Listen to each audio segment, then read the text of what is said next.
Pada konten kali ini, saya akan membahas mengenai teori intertekstual.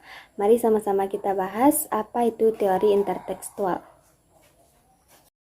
Kajian intertekstual dimaksud sebagai kajian terhadap sejumlah teks yang diduga mempunyai bentuk hubungan tertentu seperti hubungan unsur-unsur intrinsik seperti ide, gagasan, peristiwa, plot, penokohan, gaya bahasa, dan lainnya di antara teks yang ingin dikaji.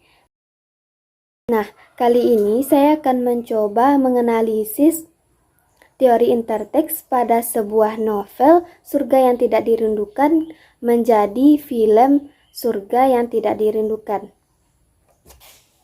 Dalam novel Surga yang Tidak Dirindukan, karya Asma Nadia mengalami proses ekranisasi dari segi pengurangan, penambahan, perubahan variasi. Proses ekranisasi tersebut terdapat pada fungsi, tokoh, latar, dan alur. Yang pertama adalah pengurangan tokoh. Proses ekranisasi dari novel ke film tentunya mengalami perubahan, salah satunya yaitu pengurangan tokoh. Pengurangan tokoh berarti tokoh yang terdapat di dalam novel tidak dimunculkan dalam film karena beberapa alasan. Di dalam novel terdapat 24 tokoh, sedangkan di dalam film hanya 18 tokoh. Yang tokoh utama di dalam film Surga yang Tidak Dirindukan ini yaitu yang pertama adalah Prasetya, yang kedua Arini, dan yang ketiga Meiros. Kedua adalah pengurangan latar. Aspek pengulangan latar dalam ekranisasi terjadi karena adanya perubahan setelah novel itu diadaptasi ke dalam bentuk film.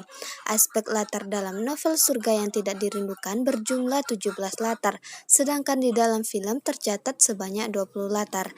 Walaupun jumlah latar dalam film lebih banyak daripada latar yang terdapat dalam novel, namun tidak dipungkiri ada latar-latar yang terdapat dalam novel tetapi tidak terdapat dalam film. Adapun jumlah latar yang dihilangkan adalah sebanyak 8 latar, yaitu yang pertama adalah teras Masjid Al-Ghifari, kos-kosan Blok C10 Baranang, kampus Arini di IPB, KUA, kantor Meiros, food court, halte, dan gedung resepsi. Yang ketiga adalah pengurangan alur. Secara keseluruhan, urutan alur dalam novel maupun film Surga yang Tidak Dirindukan tidak mengalami perubahan.